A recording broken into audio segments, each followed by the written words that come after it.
ಚಿಕ್ಕಬಳ್ಳಾಪುರ ಒಳ ಮೀಸಲಾತಿ ಜಾರಿಗೆ ಸುಪ್ರೀಂಕೋರ್ಟ್ ಆಯಾ ರಾಜ್ಯಗಳಿಗೆ ನಿರ್ದೇಶನ ಮಾಡಿರುವ ಹಾಗೆ ಆಗಸ್ಟ್ 1ಕ್ಕೆ 1 ವರ್ಷ ತುಂಬುತ್ತದೆ. ಆದರೂ ರಾಜ್ಯ ಸರ್ಕಾರ ಒಳ ಮೀಸಲಾತಿ ಜಾರಿ ಮಾಡುವಲ್ಲಿ ತಾರತಮ್ಯ ಮಾಡುತ್ತಿದೆ ಹಾಗೂ ಜಾತಿಗಣತಿ ಮಾಡುವ ಸಂದರ್ಭದಲ್ಲಿ ಅನೇಕ ಗೊಂದಲಗಳನ್ನು ಸೃಷ್ಟಿ ಮಾಡುವ ಮುಖಾಂತರ ಈ ಸಮುದಾಯಗಳಿಗೆ ಯಾವುದೇ ಸೌಲಭ್ಯ ನೀಡಬಾರದು ಎಂಬ ಉದ್ದೇಶ ರಾಜ್ಯ ಸರ್ಕಾರಕ್ಕೆ ಇದೆಯೇನೋ ಎಂಬ ಸ್ಪಷ್ಟವಾಗಿ ಗೋಚರವಾಗುತ್ತಿದೆ ಎಂದು ಕೇಂದ್ರ ಮಾಜಿ ಸಚಿವ ಎ. ನಾರಾಯಣಸ್ವಾಮಿ ಸರ್ಕಾರದ ವಿರುದ್ಧ ಗುಡುಗಿದರು. ಅವರು ಮಾತನಾಡುತ್ತಾ ರಾಜ್ಯ ಸರ್ಕಾರಕ್ಕೆ ಸುಪ್ರೀಂಕೋರ್ಟ್ ಅಧಿಕಾರ ನೀಡಿದ ನಂತರ ಕರ್ನಾಟಕದಲ್ಲಿ ಅನೇಕ ಹೆಸರುಗಳ ಗೊಂದಲ ಇದ್ದಿದ್ದು ನಿಜ. ಆದರೆ ಸರ್ಕಾರ ಅಧೀನ ಕಾರ್ಯದರ್ಶಿಗಳು ಸ್ಪಷ್ಟ ನಿರ್ದೇಶನವನ್ನು ಅಂದರೆ ಮೂಲ ಜಾತಿಯ ಹೆಸರನ್ನು ಬಹಿರಂಗಪಡಿಸಿ ಎಂದು ಗಣತಿದಾರರಿಗೆ ಸೂಚನೆಯನ್ನು ನೀಡಬೇಕಾಗಿತ್ತು ಹಾಗೂ ನಾಗಮೋಹನ್ ದಾಸ್ ರವರ ಹೇಳಿಕೆಯಂತೆ ಜಾತಿಗಣತಿಯು ಗೊಂದಲದ ಗೂಡಾಗಿದ್ದೇವೆ ಸ್ಪಷ್ಟೀಕರಣ ತೋರುವ ರೀತಿಯಲ್ಲಿ ಇರಲಿಲ್ಲ ಎಂದು ತಿಳಿಸಿದರು. ಕಳೆದ 75 ವರ್ಷಗಳ ಸರ್ಕಾರಗಳ ಆಡಳಿತದಲ್ಲಿ ಅನೇಕ ಅಸ್ಪೃಶ್ಯ ಜಾತಿಗಳಿಗೆ ಯಾವುದೇ ರೀತಿಯ ಆರ್ಥಿಕ ಶೈಕ್ಷಣಿಕ ರಾಜಕೀಯ ಸಮಾನತೆಯ ಮೇಲ್ಸ್ತರವು ಕಾಣದೇ ಇರುವ ನಮ್ಮ ಈ ಸಮುದಾಯಕ್ಕೆ ಒಳ ಮೀಸಲಾತಿಯನ್ನು ಜಾರಿಗೆ ಮಾಡದೆ ಇನ್ನು ಯಾಕೆ ಮೀನಮೇಷ ಎಣಿಸುತ್ತಿದ್ದಾರೆ ಎಂಬುದು ದೊಡ್ಡ ಸವಾಲಾಗಿ ಸೃಷ್ಟಿಯಾಗಿದೆ. ಪರಿಶಿಷ್ಟ ಜಾತಿಯ ಸ್ಪರ್ಶ ಜಾತಿಗಳು ಎನಿಸಿರುವ ಬೋವಿಲ್ ಲಂಬಾಣಿ ಮತ್ತು ಇನ್ನಿತರ ಜಾತಿಗಳಿಗೆ ಮೀಸಲಾತಿಯನ್ನು ಕೊಡಬೇಕೇ ಅಥವಾ ಇಲ್ಲವೇ ಎಂಬ ವರದಿಯನ್ನು ನೀಡಿ ಎಂಬ ಸರ್ಕಾರಕ್ಕೆ ನೀಡಿರುವ ಸುಪ್ರೀಂಕೋರ್ಟ್ನ ನೋಟಿಸ್ಗೆ ಕಳೆದ ಆಡಳಿತದಲ್ಲಿದ್ದ ಮುಂಬೈ ಸರ್ಕಾರ ಯಥಾಸ್ಥಿತಿಯನ್ನು ಕಾಪಾಡುವಂತೆ ಪತ್ರವನ್ನು ಎಸ್ಸಿ/ಎಸ್ಟಿ ಕಮಿಷನ್ ಸೆಲ್ಗೆ ಕಳಿಸಿತ್ತು. ಈಗಾಗಲೇ ಆಂಧ್ರ ತೆಲಂಗಾಣ ಒಳಮೀಸಲಾತಿ ಜಾರಿ ಮಾಡಿದ್ದು ನಮ್ಮ ಕರ್ನಾಟಕದಲ್ಲಿ ಬಿಬಿಎಂಪಿ ವ್ಯಾಪ್ತಿಯಲ್ಲಿ ಜಾತಿ ಸಮೀಕ್ಷೆ 50% ಮುಗಿದಿದ್ದು ರಾಜ್ಯದ ಮುಖ್ಯಮಂತ್ರಿ ಮತ್ತು ಸಮಾಜ ಕಲ್ಯಾಣ ಇಲಾಖೆಯ ಸಚಿವರು ಯಾಕೆ ಒಳಮೀಸಲಾತಿ ಪಡೆಯುವ ಜಾತಿ ಬಗ್ಗೆ ಸ್ಪಷ್ಟ ನಿರ್ಧಾರವನ್ನು ನೀಡುತ್ತಿಲ್ಲ ಎಂಬುದರ ಬಗ್ಗೆ ಈ ನಮ್ಮ ಹೋರಾಟ ಮಾಡುತ್ತಿದ್ದು ಈ ಹೋರಾಟಕ್ಕೆ ಒಂದು ವಿಶೇಷತೆ ಇದೆ. ಅದು ಏನೆಂದರೆ ಪರಿಶಿಷ್ಟ ಜಾತಿಯ 101 ಜಾತಿಗಳು ಒಳ ಮೀಸಲಾತಿ ಬಗ್ಗೆ ಹೋರಾಟವನ್ನು ಮಾಡುತ್ತಿಲ್ಲ. ಆದರೆ ಮೀಸಲಾತಿ ಮತ್ತು ಒಳ ಮೀಸಲಾತಿ ಬೇಕೇ ಬೇಕೆಂದು ಸತತ 30 ವರ್ಷಗಳಿಂದ ಹೋರಾಟಗಳು ಮಾಡಿ ಪ್ರಾಣವನ್ನು ಕಳೆದುಕೊಂಡಿರುವುದು ಮಾತ್ರ ಮಾದಿಗ ಮತ್ತು ಉಪಜಾತಿಗಳು ಮಾತ್ರ. ಆದರೂ ಈ ಸರ್ಕಾರಗಳು ನಮ್ಮ ಮೇಲೆ ನಂಬಿಕೆ ಇಲ್ಲದೆ ಇರುವುದ ದಟ್ಟವಾಗಿ ಕಾಡುತ್ತಿರುವುದರಿಂದ ರಾಜ್ಯ ಸರ್ಕಾರದ ವಿರುದ್ಧ ಆಗಸ್ಟ್ 1ರಂದು ಮಾದಿಗ ಸಂಘಟನೆಗಳ ಒಕ್ಕೂಟ ಎಲ್ಲಾ ಜಿಲ್ಲಾ ಕೇಂದ್ರದ ಜಿಲ್ಲಾಧಿಕಾರಿಗಳ ಕಚೇರಿ ಮುಂದೆ ನ್ಯಾಯವನ್ನು ಕೇಳುತ್ತಾ ಅರಬೆತ್ತಲೆ ಹೋರಾಟವನ್ನು ಮಾಡುವುದಕ್ಕೆ ತೀರ್ಮಾನವನ್ನು ಕೈಗೊಂಡಿದ್ದೇವೆ. ಹೋರಾಟದಲ್ಲಿ ಸಮುದಾಯವು ಪಕ್ಷಾತೀತವಾಗಿ ಭಾಗವಹಿಸುತ್ತೇವೆ ಎಂದು ಮಾಜಿ ಕೇಂದ್ರ ಸಚಿವ ನಾರಾಯಣಸ್ವಾಮಿ ಅವರು ಸರ್ಕಾರಕ್ಕೆ ಸೂಚನೆ ನೀಡಿದರು. ಈ ಸಂದರ್ಭದಲ್ಲಿ ಸಮುದಾಯದ ಮುಖಂಡರಾದ ಮಾಜಿ ತಾಲೂಕು ಪಂಚಾಯಿತಿ ಅಧ್ಯಕ್ಷರು ತಿರುಮಳಪ್ಪ, ಕೃಷ್ಣಮೂರ್ತಿ, ಮುನಿಕೃಷ್ಣಪ್ಪ ಮುಂತಾದವರು ಭಾಗವಹಿಸಿದ್ದರು.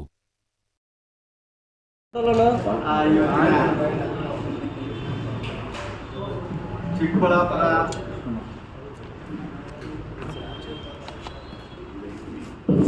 ಜಿಲ್ಲಾ ಕೇಂದ್ರದಲ್ಲಿ ಪತ್ರಿಕಾ ಭವನದಲ್ಲಿ ಪತ್ರಿಕಾಗೋಷ್ಠಿಗೆ ಆಗಮಿಸಿರ್ತಕ್ಕಂಥ ಎಲ್ಲ ಪತ್ರಕರ್ತ ಬಂಧುಗಳಿಗೆ, ನಮ್ಮ ಮುಖಂಡರಾದ ಗಂಗಾಧರವರು,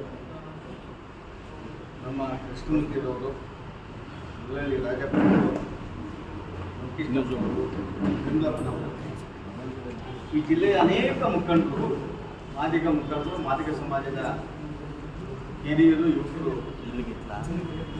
ಈ ಪತ್ರಿಕಾಗೋಷ್ಠಿಯಲ್ಲಿ ತಮ್ಮ ಮುಂದೆ ಹಾಜರಿದ್ದಾರೆ. ಎಲ್ಲರಿಗೂ ಸ್ವಾಗತವನ್ನು ಮಾಡ್ತಾರೆ. ಇಡೀ ರಾಜ್ಯದಲ್ಲಿ 3 ದಶಕಗಳಿಂದ ಹೋರಾಟ ಮಾಡಿರ್ತಕ್ಕಂಥ ಮಾದಿಗ ಸಮುದಾಯಕ್ಕೆ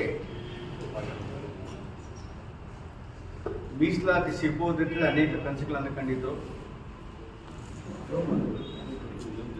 ಆದರೆ ಆಗಸ್ಟ್ 24ರಂದು ಜಸ್ಟಿಸ್ ಚಂದ್ರಚೂಡ್ ಅವರ ನಾಯಕತ್ವದಲ್ಲಿ ಆರ್ಟಿಕಲ್ 341 ಅಮೆಂಡ್ಮೆಂಟ್ ಅವಶ್ಯಕತೆ ಇಲ್ಲ, ರಾಜ್ಯಗಳು ಸಾರ್ವಭೌಮರು, ಯಾವ್ಯಾವ ಸಮುದಾಯಕ್ಕೆ ಒಳ ಮೀಸಲಾತಿಯನ್ನು ಕೊಡಬಹುದು ನಿರ್ಧಾರವನ್ನು ಜಾರಿಯನ್ನ ಮಾಡುವ ಅಧಿಕಾರ ರಾಜ್ಯಗಳಿಗಿದೆ ಅಂತೇಳಿ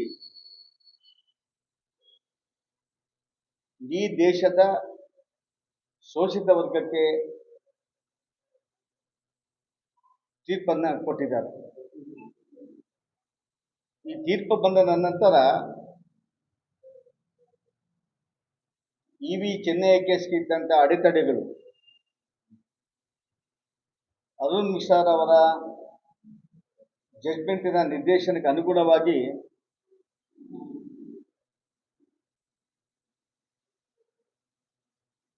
45 ವರ್ಷಗಳಿಂದ ಮೀಸಲಾತಿ ಪಡೀತಾ ಇದ್ದಾರೆ. ಹರಿಯಾಣದ ಶೋಷಿತ ವರ್ಗಕ್ಕೆ ಮೀಸಲಾತಿ ಲಭ್ಯ ಆಯಿತು.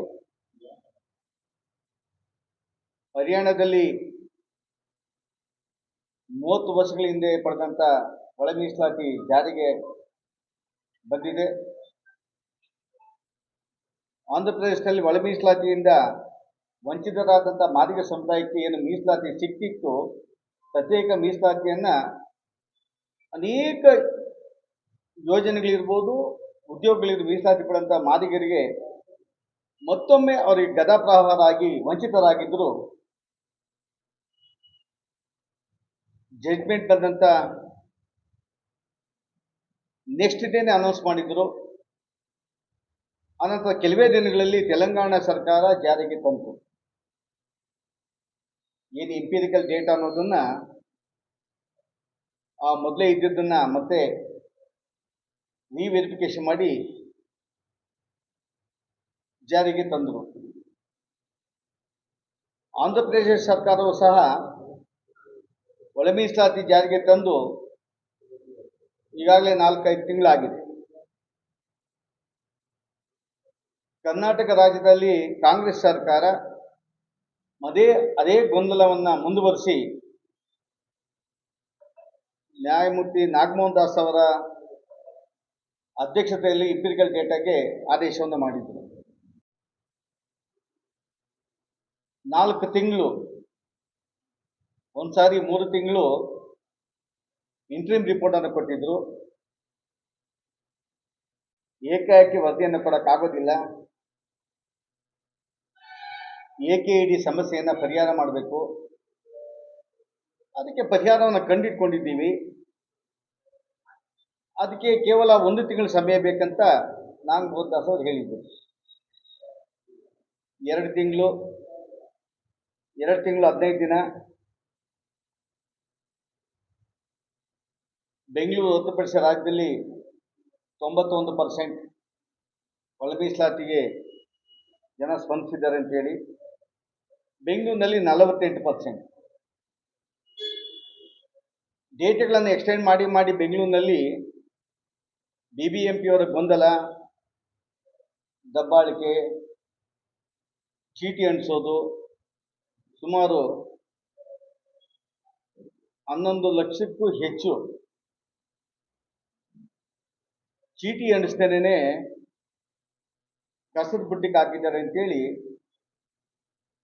ವರದಿಗಳಿದೆ.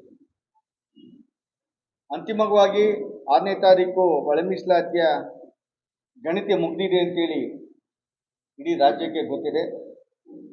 ಆದರೂ ನಾಗಮೋಹನ್ ದಾಸ್ ಅವರು ಇದುವರೆಗೂ ವರದಿಯನ್ನು ಸಬ್ಮಿಟ್ ಮಾಡಲಿಲ್ಲ. ಎಂಪಿರಿಕಲ್ ಡೇಟಾ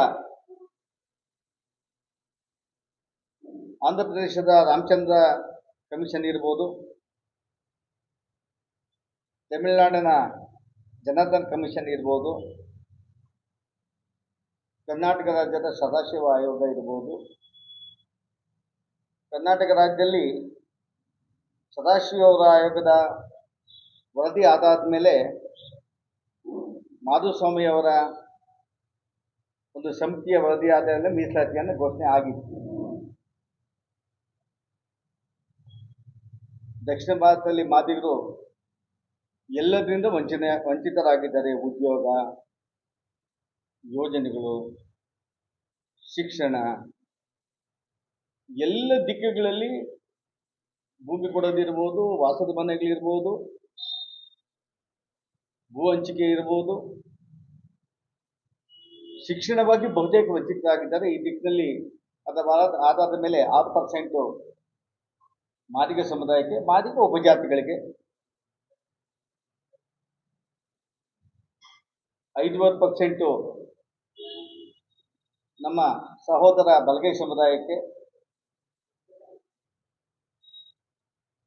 4% ಬೋವಿ ಮತ್ತು ಲಮಾಣಿ ಸಮುದಾಯಕ್ಕೆ,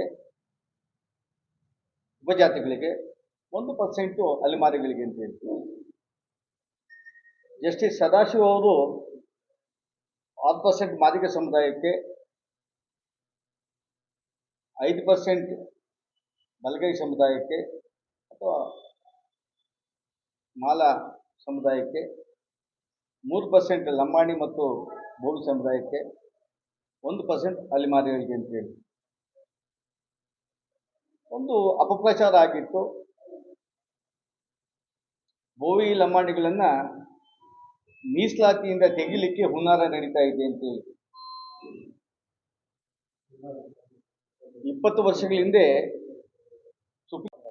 ಬೋವಿ ಲಂಬಾಣಿಗಳು ಟಚಬಲ್ಸ್ ಅವರನ್ನ ಮೀಸಲಾತಿಯಿಂದ ತೆಗಿಬೇಕಂತೇಳಿ ಸುಪ್ರೀಂ ಕೋರ್ಟ್ ಜಡ್ಮೆಂಟ್ ಅನ್ನು ಕೊಡದೆ SC ಕಮಿಷನ್ ಈ ಬಗ್ಗೆ ಏನ್ ಚರ್ಚೆ ಏನ್ ನಡೀತಾ ಇದೆ ಕರ್ನಾಟಕದಲ್ಲಿ?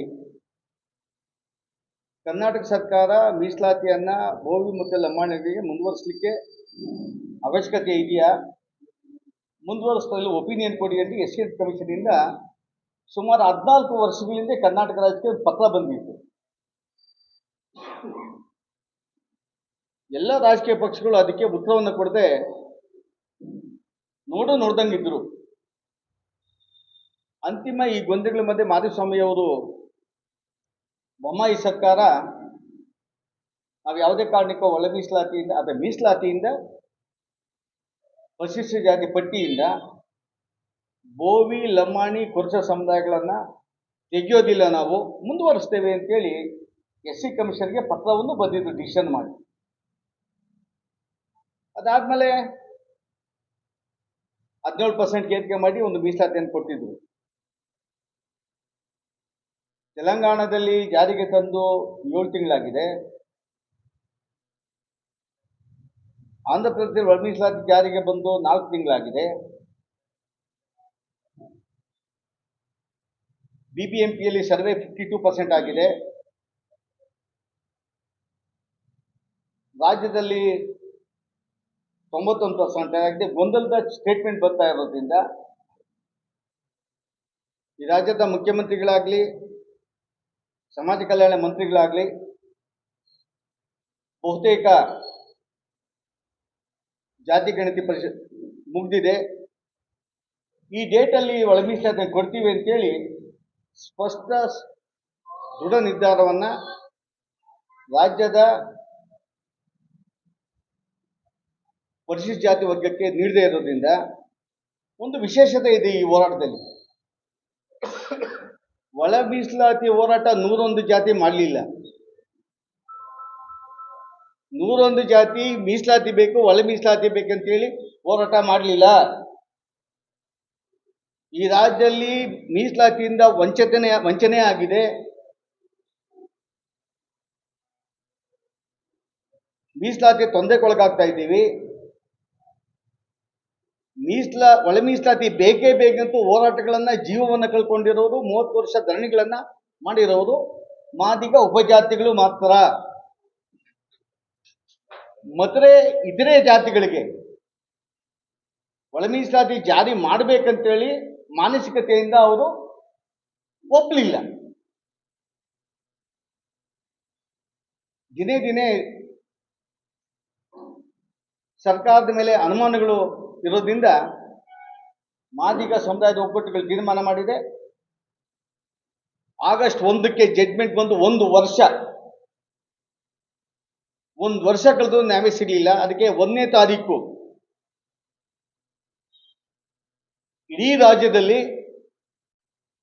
ಮಾದಿಗ ಸಂಘಟನೆ ಎಲ್ಲ ಒಕ್ಕೂಟಗಳು ಒಂದಾಗಿ ಒಗ್ಗಟ್ಟಾಗಿ ಎಲ್ಲ ಜಿಲ್ಲಾಧಿಕಾರಿಗಳ ಕಚೇರಿಗಳ ಮುಂದೆ ಹರೇ ಬೆತ್ತಲೆ ಚಳವಳಿ ಮಾಡೋದಕ್ಕೆ ತೀರ್ಮಾನವನ್ನು ಮಾಡಿದ್ದೀವಿ. ಅಲ್ಲಿ ಪ್ರಾರ್ಥನೆ ಮಾಡೋದಕ್ಕೆ ಇಲ್ಲಿ ಬಂದಿದ್ದೀವಿ. 1ನೇ ತಾರೀಕು ಸುಪ್ರೀಂ ಕೋರ್ಟ್ ಜಡ್ಮೆಂಟ್ ಬಂದು 1 ವರ್ಷ ಆಗಿದೆ. ಇವತ್ತು ನಮ್ಗೆ ನ್ಯಾಯ ಸಿಗಲಿಲ್ಲ. ಆದ್ರಿಂದ ರಾಜ್ಯದ ಮಾದಿಗ ಸಮುದಾಯ 1ನೇ ತಾರೀಕು ಎಲ್ಲ ಒಕ್ಕೂಟಗಳು ಜಿಲ್ಲಾ ಕಚೇರಿ ಮುಂದೆ ಪ್ರತಿಭಟನೆ.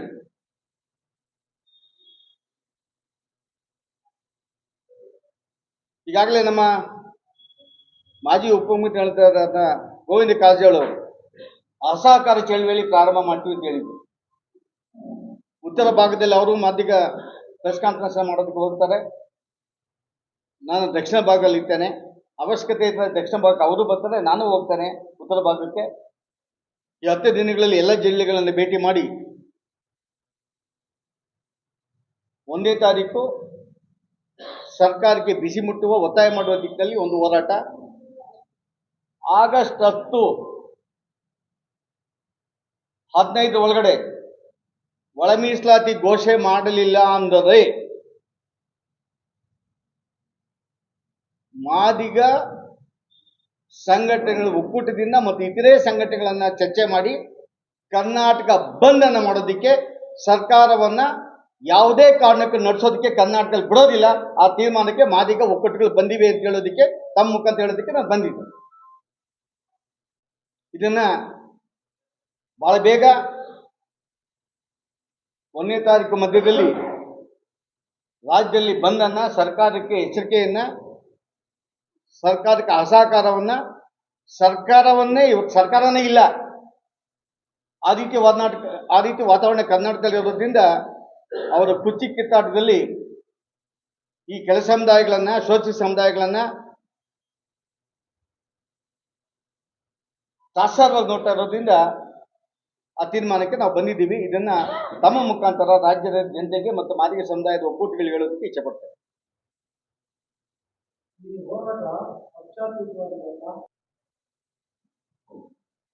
ಹೋರಾಟಗಳಲ್ಲಿ ಇಡೀ ಸಮುದಾಯ ಪಕ್ಷಾತೀತವಾಗಿ ಭಾಗವಹಿಸ್ತಾ ಇದೆ, ಪಕ್ಷಾತೀತವಾಗಿ ತೀರ್ಮಾನಗಳಾಗ್ತಾ ಇದೆ. ಆದರೆ ಯಾವುದೇ ಸರ್ಕಾರದ ಭಾಗಸ್ಥರು ಆಯಾ ಪಕ್ಷ ಅಧಿಕಾರದಲ್ಲಿದ್ದಾಗ ಗೊಂದಲವನ್ನು ನಿರ್ಮಾಣ ಮಾಡೋದಕ್ಕೆ ಯಾವ ವರ್ಗದವರು ತೀರ್ಮಾನ ಮಾಡೋದಿಲ್ಲ. ಆ ದಿಕ್ಕಿನಲ್ಲಿ ಆಡಳಿತ ಪಕ್ಷದಲ್ಲಿರ್ತಕ್ಕಂಥ ನಮ್ಮ ಮಂತ್ರಿಗಳು, ಶಾಸಕರಿಗೆ ಈಗ ಒತ್ತಾಯ ಮಾಡಲ್ಲ. 1ನೇ ತಾರೀಕು ಆದಮೇಲೆ ಸರ್ಕಾರ ಜಾರಿ ಮಾಡ್ತಾ ಹೋದ್ರೆ ಆಡಳಿತ ಪಕ್ಷದಲ್ಲಿರ್ತಕ್ಕಂಥ ಮಂತ್ರಿಗಳನ್ನ, ಶಾಸಕರನ್ನು ಸಹ ಭಾಗವಹಿಸೋದಕ್ಕೆ ಇಡೀ ಸಮುದಾಯ ಒತ್ತಾಯಪೂರ್ವಕವಾಗಿ ಅವ್ರು ಭಾಗವಹಿಸೋದಕ್ಕೆ ನಾವು ವಿನಂತಿಯನ್ನ ಮಾಡ್ತೇವೆ.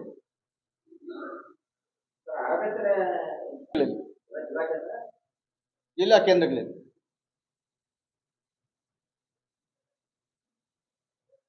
ಎಲ್ಲ ಪಕ್ಷಗಳು ತಮ್ಮ ಮ್ಯಾನಿಫೆಸ್ಟೋದಲ್ಲಿ 20 ವರ್ಷಗಳಿಂದ ಒಳ ಮೀಸಲಾತಿ ಜಾರಿ ಮಾಡ್ತೇವೆ, ನಮಗೆ ಮತ ಹಾಕಿ ಅಂತೇಳಿ ಪ್ರಾರ್ಥನೆಯನ್ನ ಮಾಡಿದ್ರು. ಯಾರು ಅವರ ಮ್ಯಾನಿಫೆಸ್ಟೋಗಳಲ್ಲಿ ಆರ್ಟಿಕಲ್ 341 ಅಮೆಂಡ್ಮೆಂಟ್ ಆದ ಮಾತ್ರ ಕೊಡ್ತೀವಿ ಅಂತ ಯಾವ ರಾಜಕೀಯ ಪಕ್ಷನೂ ಹೇಳಿಲ್ಲ. ಎಲ್ಲರೂ ಮುಕ್ತವಾಗಿ ನಮಗೆ ಓಟ್ ಕೊಡಿ, ಒಳ ಮೀಸಲಾತಿ ಜಾರಿ ಮಾಡ್ತೀವಿ ಅಂತ ಹೇಳಿ ಮುಗ್ಧ ಮಾದಿಗರು ಆಯಾ ಕಾಲಕ್ಕೆ ಎಲ್ಲ ರಾಜಕೀಯ ಪಕ್ಷಗಳನ್ನ ನಂಬಿ ಓಟ್ ಹಾಕಿದ್ದಾರೆ. ಆದರೆ ಚುನಾವಣೆ ಗೆದ್ದ ತಕ್ಷಣ ಆರ್ಟಿಕಲ್ 341 ಬಗ್ಗೆ ಗೊತ್ತು ಮಾಡಿ ತೋರಿಸ್ತಾ ಇದ್ವಿ. ಆದರೆ ಒಂದು ದುರಂತ ಏನಂತ ಹೇಳಿದ್ರೆ, ಆರ್ಟಿಕಲ್ 341 ಅಮೆಂಡ್ಮೆಂಟ್ ಬೇಕಂತೇಳಿ 2004ರಲ್ಲಿ ಸಂತೋಷ್ ಹೆಗ್ಡೆ ಅವರು ಜಡ್ಜ್ಮೆಂಟ್ ಆಗಿತ್ತು. ಆರ್ಟಿಕಲ್ 341 ಅಮೆಂಡ್ಮೆಂಟ್ ಮಾಡಿ ಒಳ ಮೀಸಲಾತಿ ಅವಶ್ಯಕತೆ ಇದೆ ಈ ದೇಶದಲ್ಲಿ ಅಂತೇಳಿ ಉಷಾ ಮೆಹ್ರಾ ಅವರು 2006ರಲ್ಲಿ ಕಮಿಷನ್ ರಿಪೋರ್ಟ್ ಅನ್ನು ಕೇಂದ್ರ ಸರ್ಕಾರಕ್ಕೆ, ಆಗಿನ ಕಾಂಗ್ರೆಸ್ ಸರ್ಕಾರಕ್ಕೆ ಕೊಟ್ಟು ಅವಶ್ಯಕತೆ ಇಲ್ಲದೆ ತಿರಸ್ಕಾರ ಮಾಡಿದ್ರು. 2004ರಲ್ಲಿ ಆರ್ಟಿಕಲ್ 341 ಅಮೆಂಡ್ಮೆಂಟ್ ಬೇಕಂತೇಳಿ ಜಡ್ಜ್ಮೆಂಟ್ ಸಂತೋಷ್ ಹೆಗ್ಡೆ ಅವರು ಕೊಟ್ಟಾಗ ಈ ದೇಶದ ಯಾವುದೇ ಸರ್ಕಾರ ಎಕ್ಸೆಪ್ಟ್ ಪಂಜಾಬ್ ಅಪೀಲ್ ಮಾಡಿರಲಿಲ್ಲ, ರಿವಿಷನ್ ಅಪ್ಲಿಕೇಶನ್ ಸುಪ್ರೀಂ ಕೋರ್ಟ್ ಅಲ್ಲಿ ಹಾಕಿರಲಿಲ್ಲ. ಅದೊಂದು ದೊಡ್ಡ ಅನಾಹುತ. ಆದರೆ ಯಾವುದೇ ರಾಜಕೀಯ ಪಕ್ಷ ಆಡಳಿತ ಸರ್ಕಾರಗಳಿಂದ 2020ರಲ್ಲಿ ಅರುಣ್ ಮಿಶ್ರಾ ಅವರು ಆರ್ಟಿಕಲ್ 341 ಅಮೆಂಡ್ಮೆಂಟ್ ಬೇಕಾಗಿಲ್ಲ, ಸಂತೋಷ್ ಹೆಗ್ಡೆ ಅವರ ಜಡ್ಜ್ಮೆಂಟ್ ಅದನ್ನ ಈ ದೇಶದ ಯಾವುದೇ ನ್ಯಾಯ ವ್ಯವಸ್ಥೆ ಸ್ವೀಕಾರ ಮಾಡ್ಕೊಳಕ್ ಆಗೋದಿಲ್ಲ, ಆರ್ಟಿಕಲ್ 341 ಹೊರತುಪಡಿಸಿ ಒಳ ಮೀಸಲಾತಿಯನ್ನು ಕೊಡುವ ಅಧಿಕಾರ ರಾಜ್ಯಗಳಿಗಿದೆ, ಅಮೆಂಡ್ಮೆಂಟ್ ಬೇಕಾಗಿಲ್ಲ, ಸಂಸತ್ಗೂ ಬೇಕಾಗಿಲ್ಲ, ರಾಷ್ಟ್ರಪತಿ ಅನುಮತಿ ಬೇಕಾಗಿಲ್ಲ ಅಂತ ಹೇಳಿ ಅರುಣ್ ಮಿಶ್ರಾ ಅವರು ಜಡ್ಜ್ಮೆಂಟ್ ಕೊಟ್ಟು 5 ವರ್ಷ, 20ರಿಂದ 6 ವರ್ಷ ಈ ದೇಶದ ಯಾವುದೇ ಸರ್ಕಾರ ಎಕ್ಸೆಪ್ಟ್ ಪಂಜಾಬ್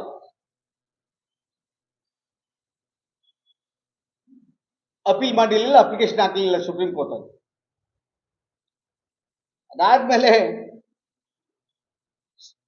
ಚಂದ್ರಚೂಡ್ ಅವ್ರ ಜಡ್ಮೆಂಟ್ ಬಂದ ಮೇಲೆ ಒಂದು 3 ದಿನಕ್ಕೆ ಈ ರಾಜ್ಯದ ಮುಖ್ಯಮಂತ್ರಿ ಸಿದ್ದರಾಮಯ್ಯ ಅಡ್ವೊಕೇಟ್, ಅವರು ಸೀನಿಯರ್ ಅಡ್ವೊಕೇಟ್, ಅವ್ರು ಮತ್ತೆ ಸ್ಟೇಟ್ಮೆಂಟ್ ಮಾಡ್ತಾರೆ, ನಾವು ಆರ್ಟಿಕಲ್ 3 ಅಮೆಂಡ್ಮೆಂಟ್ ಕಳಿಸ್ಕೊಟ್ಟು ಜಾರಿ ಮಾಡ್ತೀವಿ ಅಂತೇಳಿ. ಅದಕ್ಕೂ ಮೊದಲು ಮಾಡೋ ಸಂಬಂಧದ ದುರ್ಗದಲ್ಲಿ. ಅದಾದ್ಮೇಲೆ ಮಹದೇವಪ್ಪನವ್ರು ಹೇಳಿದ್ರು ಆರ್ಟಿಕಲ್ 3 ಮತ್ತೆ ಕಳ್ಸಿಕೊಡ್ತೀವಿ ಅಂತೇಳಿ. ಈ ಎಲ್ಲ ಗೊಂದಲ ಸೃಷ್ಟಿ ಆಗ್ತದೆ, ಅನುಮಾನ ಇದೆ.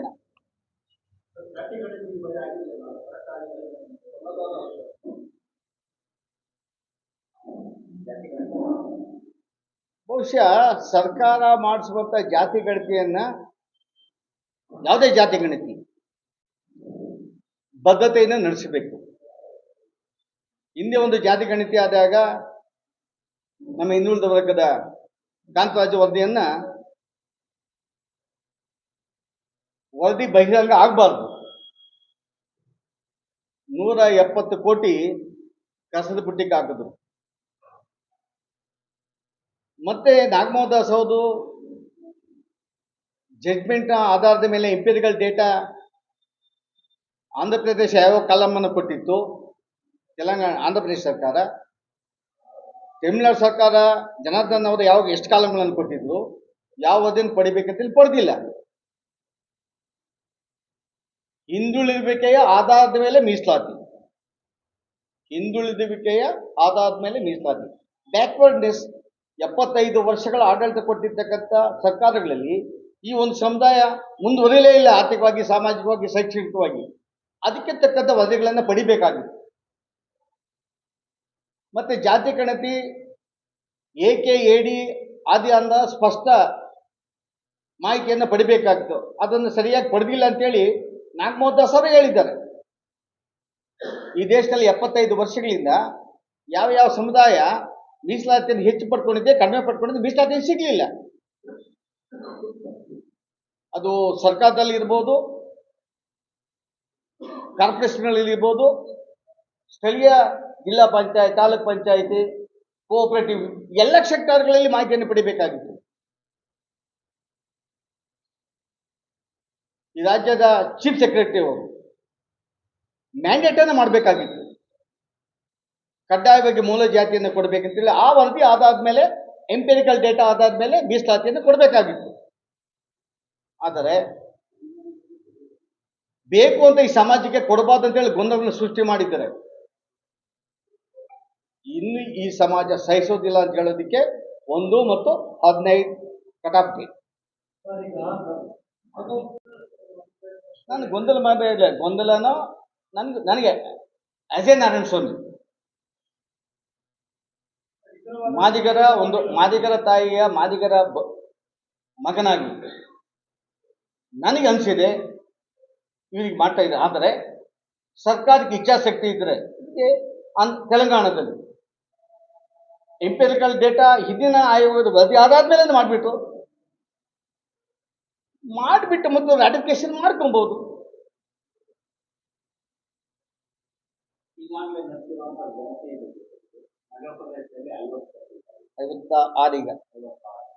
ಗ್ರಾಮೀಣ ಪ್ರದೇಶದಲ್ಲಿ 90%. ಆದರೆ ಕೆಲವು ಕಡೆ ಬಂದಾಗ ಸಸ್ಪೆಂಡ್ ಮಾಡಿದ್ರು, ಸಸ್ಪೆಂಡ್ 1 ವಾರಕ್ಕೆ ರಿವೋಕ್ ಮಾಡಿದ್ರು. ಅದು ಅವ್ರ ಬದ್ಧತೆನೇ ತೋರಿಸ್ತಾರೆ, ಸರ್ಕಾರದ ಬದ್ಧತೆ. ಸಸ್ಪೆಂಡ್ ಮಾಡಿದ್ರು 1 ವಾರಕ್ಕೆ ರಿವೋಕ್ ಮಾಡಿದ್ರು.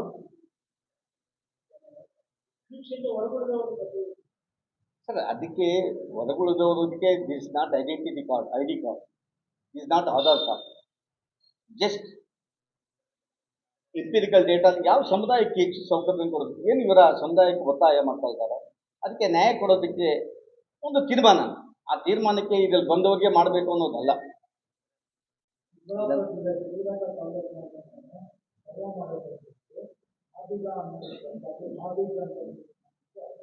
It comes under homogeneous. That is not the problem. It comes under homogeneous.